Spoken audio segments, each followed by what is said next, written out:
तारीख 13 अप्रैल, दिन बृहस्पतिवार, समय 1 बजे। दोपहर के 1 बजे झांसी के परीक्षा डैम के पास एक इनकाउंटर होता है।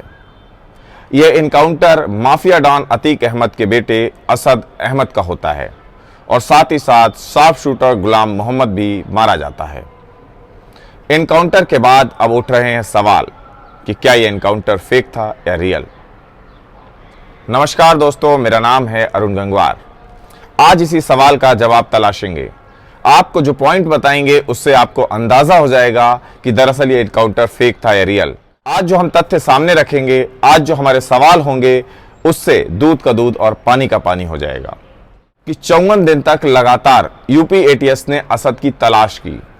यूपी एटीएस का कहना है ये कई राज्यों में गया है और कहा तो यहां तक जाता है कि ये शायद नेपाल और भूटान तक भी गया।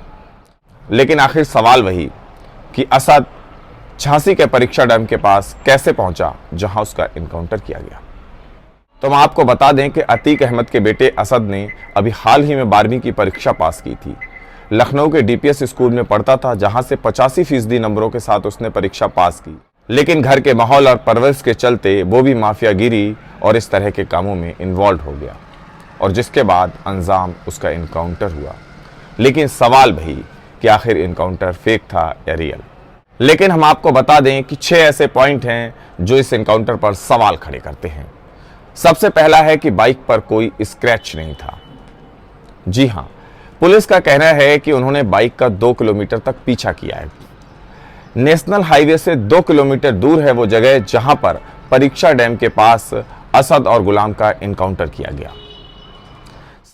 सवाल उठता है कि आखिर इस उबड़ खाबड़ वाले रास्ते पर जब एनकाउंटर किया गया, बाइक गिरी, पथरीले रास्ते पर जब बाइक गिरी तो आखिर बाइक पर कोई स्क्रैच क्यों नहीं आया। ये एक बड़ा सवाल है जिसका जवाब यूपी एटीएस से मांगा जा रहा है।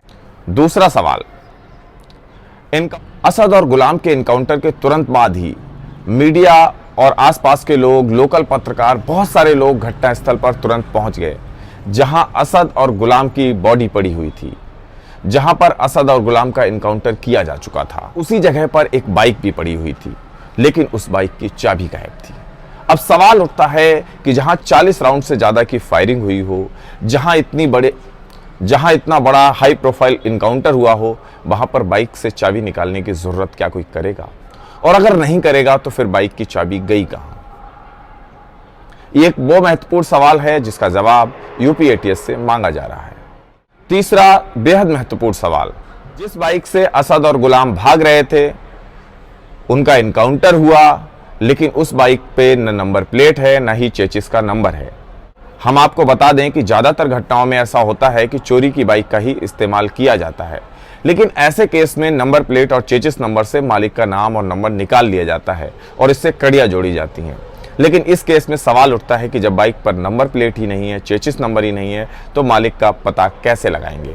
हालांकि पुलिस ने बाइक को अपने कब्जे में ले लिया और बड़ा गांव थाने में उसको जमा करा दिया है। इस मामले में अब चौथा सवाल ये उठता है कि बाइक सवार दोनों असद और गुलाम ने हेलमेट क्यों नहीं पहना था, जबकि बताया जा रहा है, एसटीएफ ने ही कहा है कि वो कई राज्यों से होते हुए पहुंचे थे। अगर वो कई राज्यों से होते हुए पहुंचे थे तो जाहिर सी बात है कि खुद की पहचान छुपाने के लिए उनका हेलमेट पहनना बहुत जरूरी था। और तो ऐसे में हेलमेट ना पहनने को लेकर भी एक सवाल उठ रहा है और हेलमेट ना पहनने के चलते क्या इन्हें पहचान का डर नहीं था और इतने सारे राज्यों में घूम कैसे आए, क्योंकि हेलमेट की तो जबरदस्त चेकिंग हर राज्य में हो रही है। तो हेलमेट ना पहनने को लेकर एक महत्वपूर्ण सवाल उठता है, क्योंकि घटना स्थल पर जहां पर एनकाउंटर किया गया वहां पर कोई हेलमेट नहीं मिला और ये दोनों कोई हेलमेट नहीं पहने थे, ऐसा भी एसटीएफ ने बताया है। अब आते हैं 5वें सवाल पर। 5वां सवाल यह कि हाईवे के पास उबड़ खाबड़ सड़क है, जहां पर एनकाउंटर किया है वो नेशनल हाईवे से 2 किलोमीटर अंदर है वो रास्ता और सड़क बिल्कुल उबड़ खाबड़ है। अगर पुलिस पीछा कर रही थी तो इतनी दूर तक वो कैसे निकल आए? क्योंकि पुलिस अगर पीछा करती तो पुलिस की गाड़ी उनसे तेज चल रही होती, पुलिस अगर पीछा करती तो बाइक में पीछे से गोली मार सकती थी, वो वहीं इस रोड पर गिर सकते थे। लेकिन आखिर वो इतनी दूर, इतने अंदर तक कैसे पहुंच गए जहां पर उनका एनकाउंटर किया गया? तो कह सकते हैं कि हाईवे से 2 किलोमीटर अंदर उस जगह पर पहुंचना जहां पर एनकाउंटर हुआ सवाल खड़े करता है। छठा सवाल है एनकाउंटर का स्थान। एसटीएफ ने बताया है कि एनकाउंटर वाली जगह हाईवे से 2 किलोमीटर अंदर है।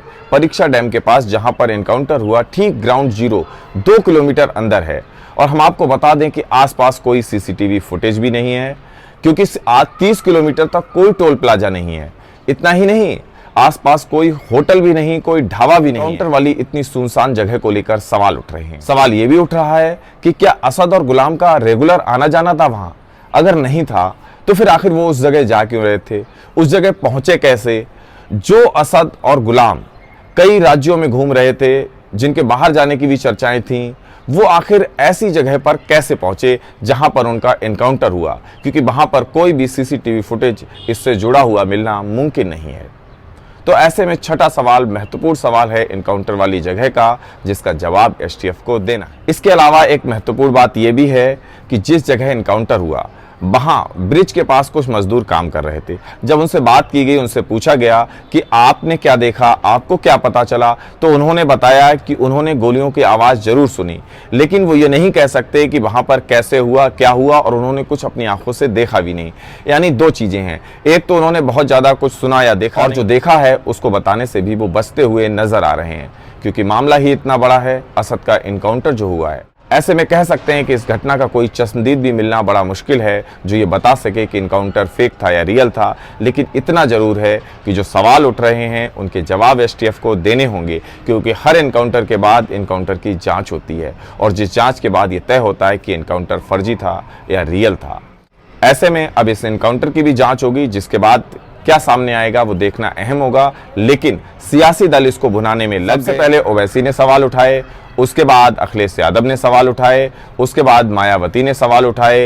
ये मुस्लिम वोट बैंक की राजनीति है जो इन नेताओं को मजबूर कर रही है सवाल उठाने के लिए। लेकिन असल सवाल यही है कि जो असद का इनकाउंटर हुआ है वो फेक है या रियल है। इसे गलत और सही के तराजू में बाद में तौला जाएगा। सबसे पहले ये जानना ज़रूरी है कि ये फेक था या रियल, और हमारे इन 6 सवालों से आप काफ़ी हद तक समझ गए होंगे कि एनकाउंटर फेक था या रियल। इस वीडियो में इतना ही। अगर आपको हमारा वीडियो अच्छा लगा है तो लाइक कीजिए, सब्सक्राइब कीजिए।